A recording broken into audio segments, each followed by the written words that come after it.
The Tale of Two Cities by Charles Dickens. Book the Second, The Golden Thread. Chapter 1. 5 years later. Tellson's Bank by Temple Bar was an old-fashioned place, even in the year 1780.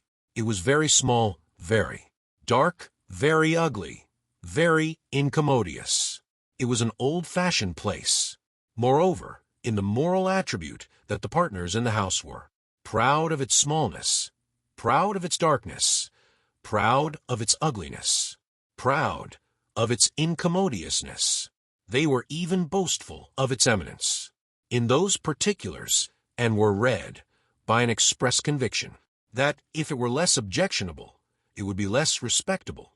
This was no passive belief, but an active weapon which they ashed at more convenient places of business. Tellson's, they said, wanted no elbow room. Tellson's wanted no light. Tellson's wanted no embellishment. Noakes and Company, might, or Snooks Brothers might. But Tellson's, thank heaven, any one of these partners would have disinherited his son on the question of rebuilding Tellson's. In this respect the house was much on a par with the country, which did very often disinherit its sons for suggesting improvements in laws and customs that had long been highly objectionable, but were only the more respectable. Thus it had come to pass that Tellson's was the triumphant perfection of inconvenience. After bursting open a door of idiotic obstinacy, with a weak rattle in its throat, you fell into Tellson's down 2 steps, and came to your senses in a miserable little shop, with 2 little counters, where the oldest of men made your check shake as if the wind rustled it, while they examined the signature by the dingiest of windows, which were always under a shower bath of mud from Fleet Street, and which were made the dingier by their own iron bars proper, and the heavy shadow of Temple Bar.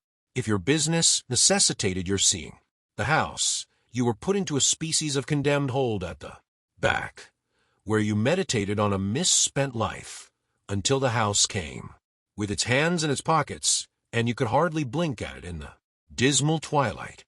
Your money came out of, or went into, wormy old wooden drawers, particles of which ew up your nose and down your throat when they were opened and shut. Your banknotes had a musty odor, as if they were fast decomposing into rags again. Your plate was stowed away among the neighboring cesspools, and evil communications corrupted its good polish in a day or 2. Your deeds got into extemporized strong-rooms made of kitchens and sculleries, and fretted all the fat out of their parchments into the banking-house air. Your lighter boxes of family papers went upstairs into a Barmecide room that always had a great dining table at it, and never had a dinner, and where, even in the year 1780, the R.S.T. letters written to you by your old love, or by your little children were but newly released from the horror of being ogled through the windows by the heads exposed on Temple Bar with an insensate brutality and ferocity, worthy of Abyssinia or Ashanti. But indeed, at that time, putting to death was a recipe much in vogue, with all trades and professions, and not least of all with Tellson's. Death is nature's remedy for all things, and why not legislation's? Accordingly, the forger was put to death. The utterer of a bad note was put to death. The unlawful opener of a letter was put to death. The purloiner of 40 shillings and 6pence was put to death. The holder of a horse at Tellson's door, who made off with it, was put to death. The coiner of a bad shilling was put to death. The sounders of 3/4 of the notes in the whole gamut of crime were put to death. Not that it did the least good in the way of prevention, it might almost have been worth remarking that the fact was exactly the reverse, but it cleared off, as to this world, the trouble of each particular case, and left nothing else connected with it to be looked after. Thus, Tellson's, in its day, like greater places of business, its contemporaries had taken so many lives that if the heads laid low before it had been ranged on temple bar instead of being privately disposed of, they would probably have excluded what little light the ground or had in a rather significant manner, cramped in all kinds of dun cupboards and hutches at Tellson's. The oldest of men carried on the business gravely. When they took a young man into Tellson's London house, they hid him somewhere till he was old. They kept him in a dark place, like a cheese, until he had the full Tellson avour and blue mould upon him. Then only was he permitted to be seen, spectacularly poring over large books and casting his breeches and gaiters into the general weight of the establishment. Outside, Tellson's never by any means in it, unless called in was an odd job man, an occasional porter and messenger who served as the live sign of the house. He was never absent during business hours, unless upon an errand, and then he was represented by his son, a grisly urchin of 12, who was his express image. People understood that Tellson's, in a stately way, tolerated the odd job man. The house had always tolerated some person in that capacity, and time and tide had drifted this person to the post. His surname was Cruncher, and on the youthful occasion of his renouncing by proxy the works of darkness in the Easterly Parish Church of Houndsditch, he had received the added appellation of Jerry.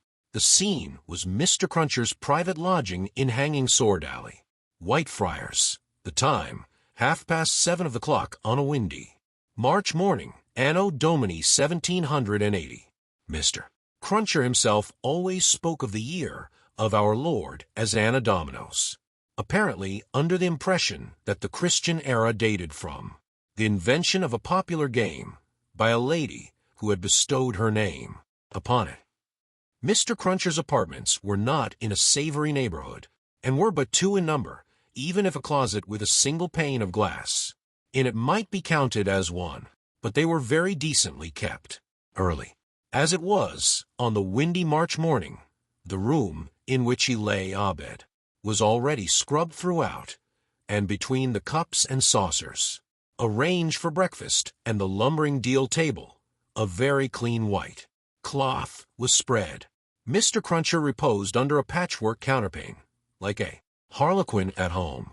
At fast he slept heavily, but by degrees began to roll and surge in bed, until he rose above the surface, with his spiky hair looking as if it must tear the sheets to ribbons, at which juncture he exclaimed, in a voice of dire exasperation, "Bust me, if she ain't at it agin." A woman of orderly and industrious appearance rose from her knees in a corner, with sufficient haste and trepidation to show that she was the person referred to. "What?" said Mr. Cruncher, looking out of bed for a boot. "You're at it agin, are you?" After hailing the mom with this second salutation, he threw a boot at the woman as a third. It was a very muddy boot, and may introduce the odd circumstance connected with Mr. Cruncher's domestic economy, that, whereas he often came home after banking hours with clean boots, he often got up next morning to nd the same boots covered with clay. "What?" said Mr. Cruncher, varying his apostrophe after missing his mark. "What are you up to, aggravator?" "I was only saying my prayers." "Saying your prayers? You're a nice woman. What do you mean by 'opping yourself down and praying agamy?" "I was not praying against you. I was praying for you." "You weren't. And if you were, I won't be took the liberty with. Here, your mother's a nice woman, young Jerry, going a-praying agin your father's prosperity. You've got a dutiful mother, you have, my son. You've got a religious mother, you have, my boy, going and 'opping herself down, and praying that the bread and butter may be snatched out of the mouth of her only child." Master Cruncher, who was in his shirt, took this very ill, and turning to his mother, strongly deprecated any praying away of his personal board. "And what do you suppose, you conceited female?" said Mr. Cruncher, with unconscious inconsistency, that the worth of your prayers may be. Name the price that you put your prayers at. They only come from the heart, Jerry. They are worth no more than that. Worth no more than that, repeated Mr. Cruncher. They ain't worth much, then. Whether or no, I won't be prayed again, I tell you. I can't afford it. I'm not going to be made unlucky by your sneaking. If you must go opping yourself down, op in favor of your husband and child, and not in opposition to 'em. If I had had any but a unnut row wife, and this poor boy had had any but unnut row mother, I might have made some money last week instead of being counterprayed and countermined and religiously circumvented into the worst of luck. Be you est me, said Mr. Cruncher, who all this time had been putting on his clothes. If I ain't, what with piety and one blowed thing and another, been choused this last week into as bad luck as ever a poor devil of a honest tradesman met with. Young Jerry, dress yourself, my boy, and, while I clean my boots, keep an eye upon your mother now and then, and, if you see any signs of more opping, give me a call, for I tell you, here he addressed his wife once more, I won't be gone again in this manner. I am as rickety as a hackney coach. I'm as sleepy as laudanum. My lines is strained to that degree that I shouldn't know, if it wasn't for the pain in 'em, which was me, and which somebody else. Yet I'm none the better for it in pocket, and it's my suspicion that you've been at it from morning to night to prevent me from being the better for it in pocket, and I won't put up with it, aggravator. And what do you say now? Growling, in addition, such phrases as, ah, yes, you're religious, too. You wouldn't put yourself in opposition to the interests of your husband and child, would you? Not you. And throwing off other sarcastic sparks from the whirling grindstone of his indignation, Mr. Cruncher betook himself to his boot cleaning and his general preparation for business. In the meantime, his son, whose head was garnished with tender spikes, and whose young eyes stood close by one another, as his father's did, kept the required watch upon his mother. He greatly disturbed that poor woman at intervals by darting out of his sleeping closet, where he made his toilet, with a suppressed cry of "You are going to op, mother. Hello, father." And, after raising this titious alarm, darting in again with an undutiful grin. Mr. Cruncher's temper was not at all improved when he came to his breakfast. He resented Mrs. Cruncher's saying grace with particular animosity. "Now, aggravator, what are you up to? At it again." His wife explained that she had merely asked a blessing. "Don't do it," said Mr. Crunches, looking about, as if he rather expected to see the loaf disappear under the efficacy of his wife's petitions. "I ain't a-going to be blessed out of house and home. I won't have my wittles blessed off my table. Keep still." Exceedingly red-eyed and grim, as if he had been up all night at a party which had taken anything but a convivial turn, Jerry Cruncher worried his breakfast rather than ate it, growling over it like any 4-foot inmate of a menagerie. Towards 9 o'clock he smoothed his roofed aspect, and, presenting as respectable and businesslike an exterior as he could overlay his natural self with, issued forth to the occupation of the day. It could scarcely be called a trade, in spite of his favorite description of himself as an honest tradesman. His stock consisted of a wooden stool made out of a broken-back chair cut down, which stool young Jerry, walking at his father's side, carried every morning to beneath the banking-house window that was nearest Temple Bar, where, with the addition of the RST handful of straw that could be gleaned from any passing vehicle to keep the cold and wet from the odd job man's feet, formed the encampment for the day.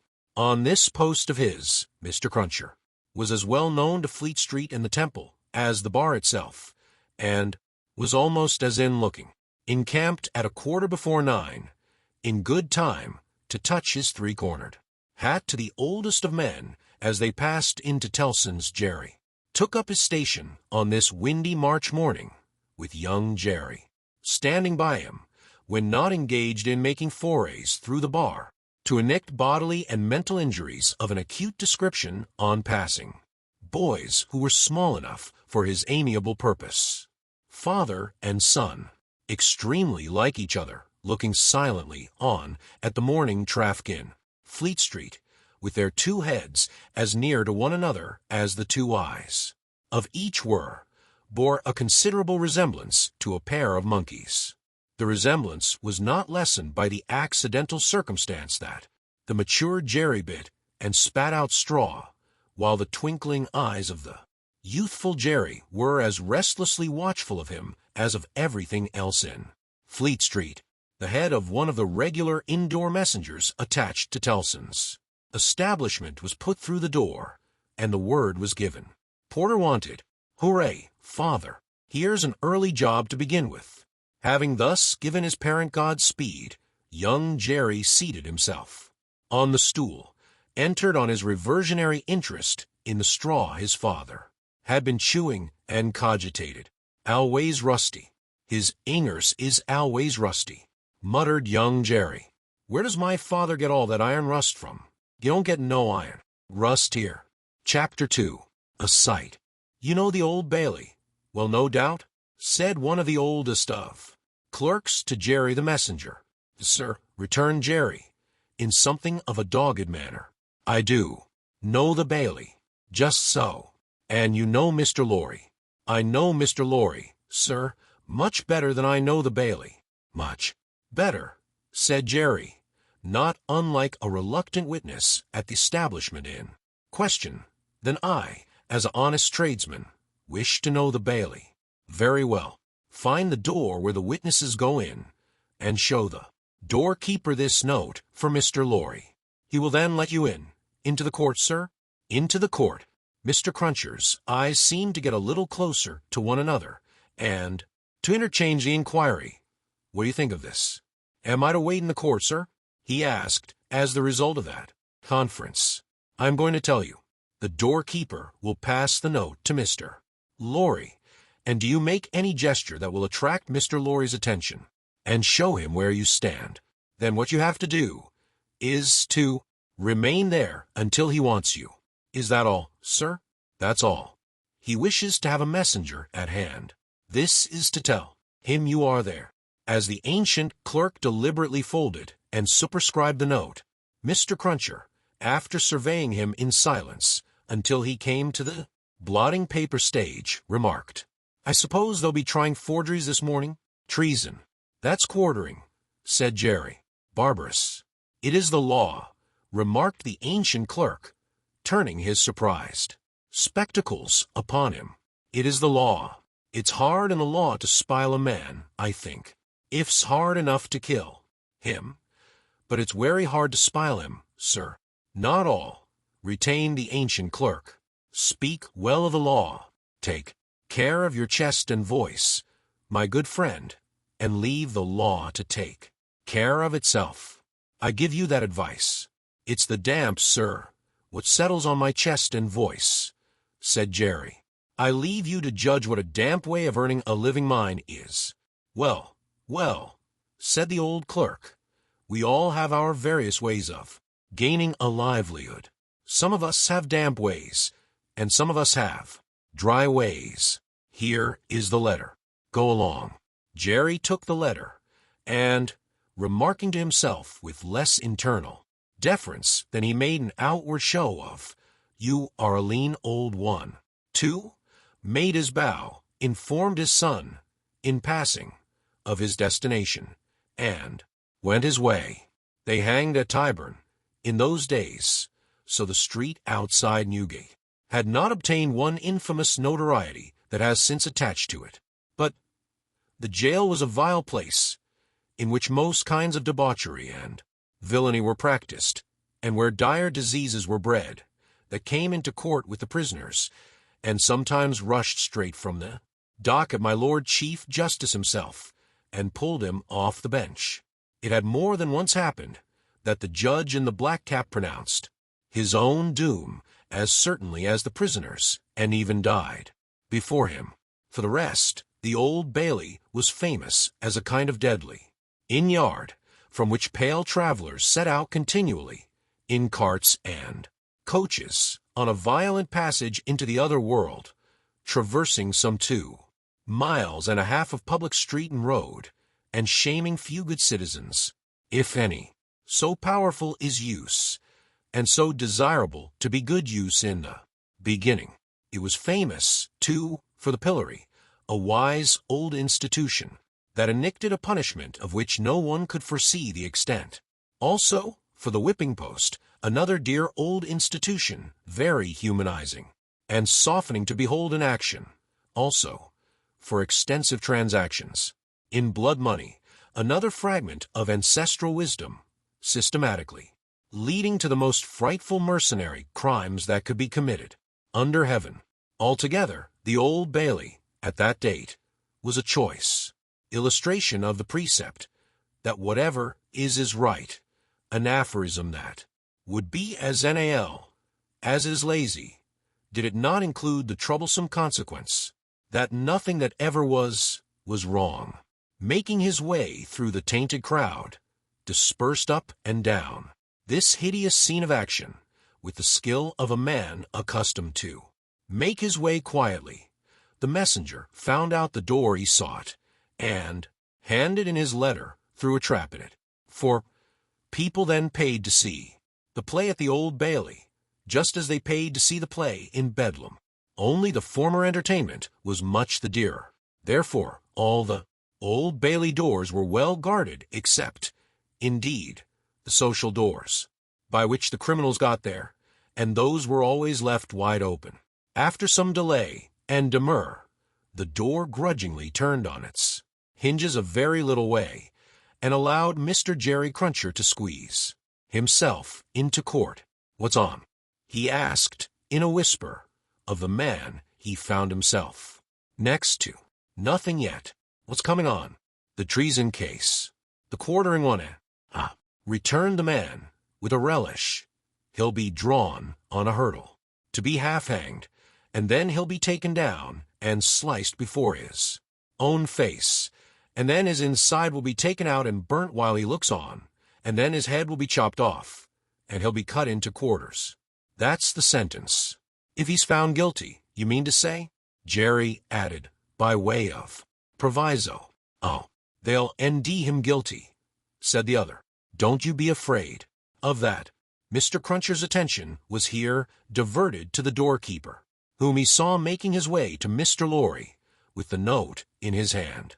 Mr. Lorry sat at a table among the gentlemen in wigs, not far from a Whig gentleman, the prisoner's counsel, who had a great bundle of papers before him, and nearly opposite another Whig gentleman with his hands in his pockets, whose whole attention, when Mr. Cruncher looked at him then or afterwards, seemed to be concentrated on the ceiling of the court. After some gruff coughing and rubbing of his chin and signing with his hand, Jerry attracted the notice of Mr. Lorry, who had stood up to look for him, and who quietly nodded and sat down again. "What's he got to do with the case?" asked the man he had spoken with. "Blessed if I know," said Jerry. "What have you got to do with it, then, if a person may inquire?" "Blessed if I know that either," said Jerry. The entrance of the judge, and a consequent great stir and settling down in the court, stopped the dialogue. Presently, the dock became the central point of interest. 2 jailers, who had been standing there, won out, and the prisoner was brought in and put to the bar. Everybody present, except the one Whig gentleman who looked at the ceiling, stared at him. All the human breath in the place rolled at him like a sea or a wind, or eager faces strained round pillars and corners to get sight of him. Spectators in back rows stood up, not to miss a hair of him. People on the oar of the court laid their hands on the shoulders of the people before them to help themselves, at anybody's cost, to a view of him. Stood a tiptoe, got upon ledges, stood upon next to nothing, to see every inch of him, conspicuous. Among these latter, like an animated bit of the spiked wall of Newgate, Jerry stood, aiming at the prisoner the beery breath of a whet he had, taken as he came along, and discharging it to mingle with the waves of other beer and gin and tea and coffee and what not that owed at him, and already broke upon the great windows behind him in an impure mist and rain. The object of all this staring and blaring was a young man of about 20, well-grown and well-looking, with a sunburnt cheek and a dark eye. His condition was that of a young gentleman. He was plainly dressed in black, or very dark gray, and his hair, which was long and dark, was gathered in a ribbon at the back of his neck, more to be out of his way than for ornament. As an emotion of the mind will express itself through any covering of the body, so the paleness which his situation engendered came through the brown upon his cheek, showing the soul to be stronger than the sun. He was otherwise quite self-possessed, bowed to the judge, and stood quiet. The sort of interest with which this man was stared and breathed at was not a sort that elevated humanity. Had he stood in peril of a less horrible sentence, had there been a chance of any one of its savage details being spared, by just so much would he have lost in his fascination. The form that was to be doomed to be so shamefully mangled was the sight. The immortal creature that was to be so butchered and torn asunder yielded the sensation. Whatever lost the various spectators, put upon the interest according to their several arts and powers of self-deceit. The interest was at the root of it ogreish. Silence in the court. Charles Darnay had yesterday pleaded not guilty to an indictment denouncing him, with a night jingle and jangle, for that he was a false traitor to our serene, illustrious, excellent, and so forth, Prince, our Lord the King, by reason of his having, on divers occasions, and by divers means and ways, assisted Louis, the French King, in his wars against our said serene, illustrious, excellent, and so forth.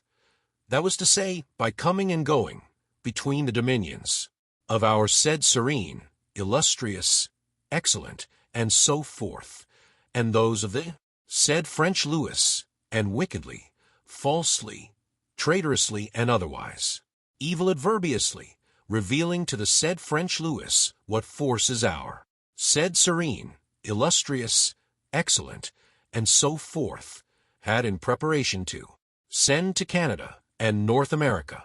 This much Jerry, with his head becoming more and more spiky as the law terms bristled it, made out with huge satisfaction, and so arrived circuitously at the understanding that the aforesaid and over again aforesaid Charles Darnay stood there before him upon his trial, that the jury were swearing in, and that Mr. Attorney General was making ready to speak.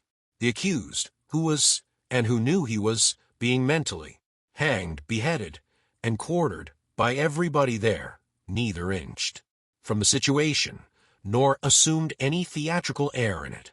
He was quiet and attentive, watched the opening proceedings with a grave interest, and stood with his hands resting on the slab of wood before him, so composedly that they had not displaced a leaf of the herbs with which it was strewn. The court was all bestrewn with herbs and sprinkled with vinegar as a precaution against jail air and jail fever. Over the prisoner's head there was a mirror to throw the light down upon him. Crowds of the wicked and the wretched had been re-ected in it, and had passed from its surface and this earth's together, haunted in a most ghastly manner. That abominable place would have been, if the glass could ever have rendered back its reactions, as the ocean is one day to give up its dead. Some passing thought of the infamy and disgrace for which it had been reserved may have struck the prisoner's mind. Be that as it may, a change in his position making him conscious of a bar of light across his face, he looked up, and when he saw the glass, his face hushed, and his right hand pushed the herbs away.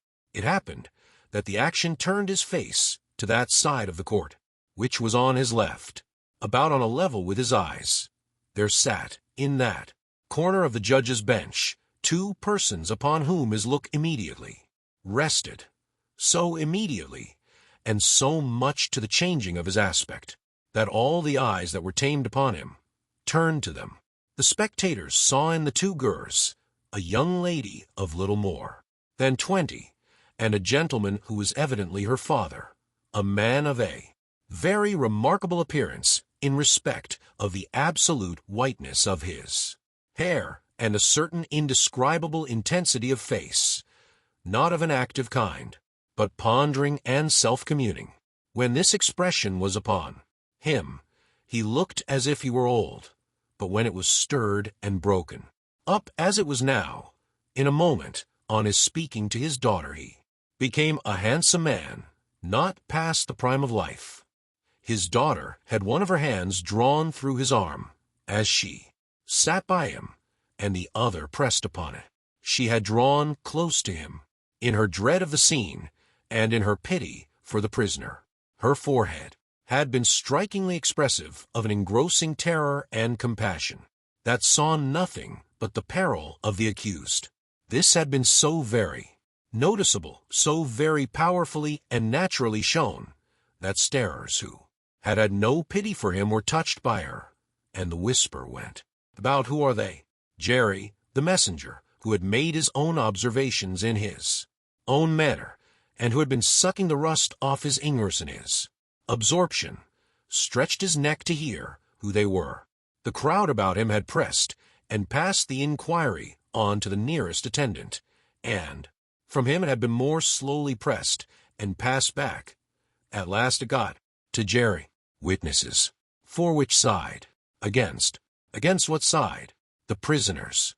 The judge, whose eyes had gone in the general direction, recalled them, leaned back in his seat, and looked steadily at the man whose life was in his hand, as Mr. Attorney General rose to spin rope, grind the axe, and hammer the nails into the scaffold.